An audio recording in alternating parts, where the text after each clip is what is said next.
वल्लभ सहित हरिवंश अहेतु की अनंत अखंड कृपा हम सभी के ऊपर बरस रही है।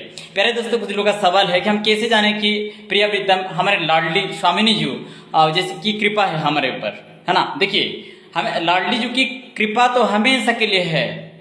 देखिए, एक पिता, आपने दो बेटे हैं एक पिता का, तो अगर एक गलत है अपना, कोई एक दूसरा पुत्र गलत है और पहला वाला अच्छा है, तो पिता का समभाव रहता है कि दोनों पुत्र को सही प्रकार से पूरा समान भाव से रहता है, कभी पक्षपात नहीं होता। तो इसी प्रकार हमारे प्रिया जो भी लाडली इतना करुणामयी है, चाहे किसी भी, चाहे भला हो चाहे बुरा हो किसी भी, लेकिन हमारे प्यारी जो लाडली जी का प्रेम भाव सभी को समान रूप से करुणामयी पूरा का पूरा उनको करुणा बरसती है, उनके ऊपर बरसाती है।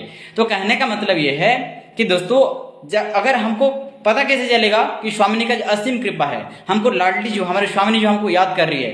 अगर आप नाम जप करते हैं राधा राधा राधा राधा, अगर आप नाम को जप करते हैं तो इसका मतलब ये है कि स्वामिनी जी को आपको याद कर रही है। अगर आप बैठे हुए हैं कहीं पे और हमेशा के लिए वृंदावन का अखंड चिंतन आते रहता है, चिंतन कैसे वृंदावन जाऊं, कैसे वृंदावन वास करूं धाम में, तो इसका मतलब क्या, ये आप तो याद कर ही रहे हैं, चिंतन तो आ रही है, लेकिन उनकी कृपा है, स्वामिनी जी का, हमारे लाडली जी का कृपा है और वो आपको याद कर रही है, तब जाके ही आप धाम का चिंतन नाम जप हमेशा। और सबसे बड़ा असीम कृपा तो यह है कि अगर आपका अखंड चिंतन नाम जप है तो बहुत लाडली जी का पूरा आपके ऊपर पूरा कृपा है।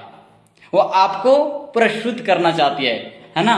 तो आपको भगवत प्राप्ति निश्चित है, हमारा पूज्य श्री महाराज बोलते हैं। तो इस चीज को हमेशा के लिए ध्यान रखें। तो हमको नाम जप से और अखंड चिंतन से, नाम जप का, यहाँ से हमको अंदाजा है, अपने आप को सोचना चाहिए कि हमारे ऊपर कृपा है या फिर नहीं है। अगर हम अखंड चिंतन नाम का कर रहे हैं, धाम का चिंतन कर रहे हैं, रूप लीला धाम अगर चिंतन हो रहा है, इसका मतलब पूरा का पूरा कृपा है, श्री जी हमको पूरा याद कर रहे हैं। राधा वल्लभ सहित हरिवंश।